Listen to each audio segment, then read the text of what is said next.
Ukraine और Russia में जो क्राइसिस चल रहे हैं उसका इंडियन बिजनेसेस पे क्या इंपैक्ट हो सकता है, इसके बारे में आज हम बात करने वाले हैं। So hi guys, my name is Deepak, I am a digital marketer, passionate learner and now a YouTuber. So let's get started. इस वीडियो को एंड तक जरूर देखना, क्योंकि इस वीडियो के एंड तक मैं बताऊंगा कि प्रोडक्ट प्राइसेस का क्या रोल होने वाला है इन क्राइसिस के बीच में। अब हम डायरेक्टली फैक्ट्स की बात करते हैं ताकि हमें समझ आए कि रशिया और यूक्रेन में जो क्राइसिस चल रहे हैं उसका इंपैक्ट कैसे होने वाला है। तो अगर देखा जाए तो इंडिया नियरली 85% क्रूड ऑयल है जो इंपोर्ट करता है।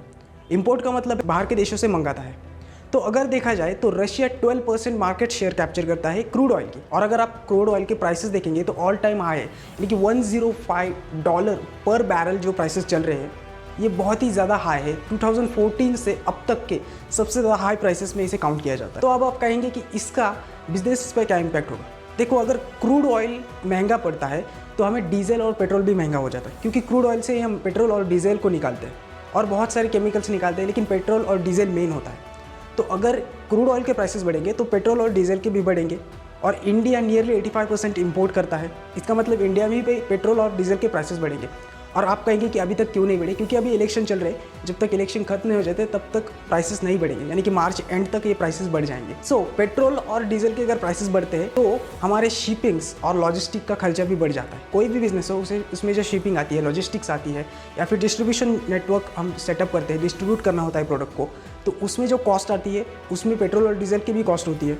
तो अगर उसके प्राइस बढ़ेंगे, यानी कि लॉजिस्टिक के प्राइसेस बढ़ेंगे, शिपिंग के प्राइसेस बढ़ेंगे, डिस्ट्रीब्यूशन के प्राइसेस बढ़ेंगे, तो अगर वो प्राइसेस बढ़ते हैं तो उसने उन कॉस्ट को कवर करने के लिए अपने प्रोडक्ट के प्राइसेस बढ़ाने होंगे। और इससे डायरेक्टली इंपैक्ट आता है परचेसिंग पे, और इससे डायरेक्टली इंपैक्ट आता है बिजनेसेस पे। और सिर्फ इतना ही नहीं, अगर क्रूड ऑयल के प्राइसेस बढ़ते हैं तो पेट्रोल और डीजल के प्राइसेस बढ़ते हैं।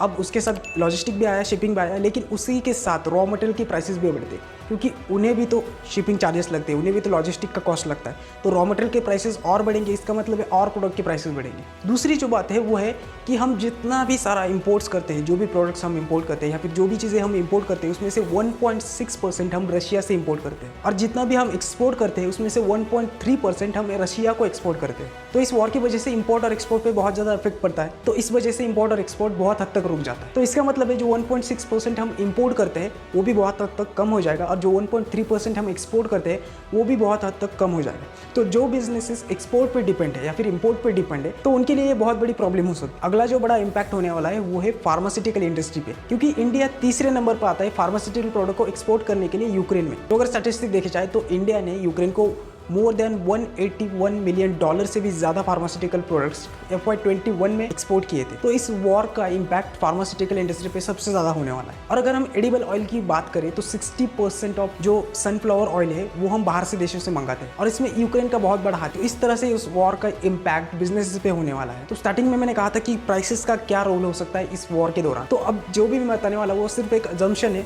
हो सकता है ऐसा हो या फिर हो सकता है ऐसा ना भी हो। देखो, जब वॉर होता है तो प्राइसेस बढ़ते हैं, एक बेसिक पॉइंट है, क्योंकि इंपोर्ट एक्सपोर्ट रुक जाता है। और जैसे मैंने कहा, क्रूड ऑयल के प्राइसेस बढ़ेंगे, उसके बाद पेट्रोल के प्राइसेस, डीजल के प्राइसेस, सब कुछ बढ़ जाएगा। तो उस वजह से क्या होता है, लोगों को लगता है कि प्राइसेस बढ़ने वाले हैं। अब जब प्राइसेस कम होते हैं तब लोग होलसेल में परचेसिंग करते हैं, यानी कि बल्क परचेसिंग करते हैं। और होलसेल रिटेलर जो भी स्टोर्स है वो सब बल्क में प्रोडक्ट्स परचेस करते हैं, ताकि वो बाद में उसे महंगा बेच सके या फिर कम से स्टोर करके रख सके। तो इस वजह से क्या होता है, डिमांड बढ़ जाती है और सप्लाई घट जाता है, क्योंकि कंपनीज तो उतना ही बनाएगी जितना उनकी रेगुलर डिमांड है। लेकिन डिमांड अगर ज़्यादा बढ़ जाती है तो सप्लाई घट जाती है, राइट। अब इसे कंट्रोल करने के दो तरीके होते हैं। एक तो होता है हम सप्लाई बढ़ा दें, या फिर दूसरा जो तरीका होता है वो होता है डिमांड घटा दें। तो अब इसमें प्राइस का रोल होता है डिमांड घटाने के लिए। तो अगर हमें डिमांड कम करनी है तो कंपनीज क्या करती है, प्रोडक्ट की प्राइसेस बढ़ा देती है। तो यही रोल होने वाला है प्राइस का।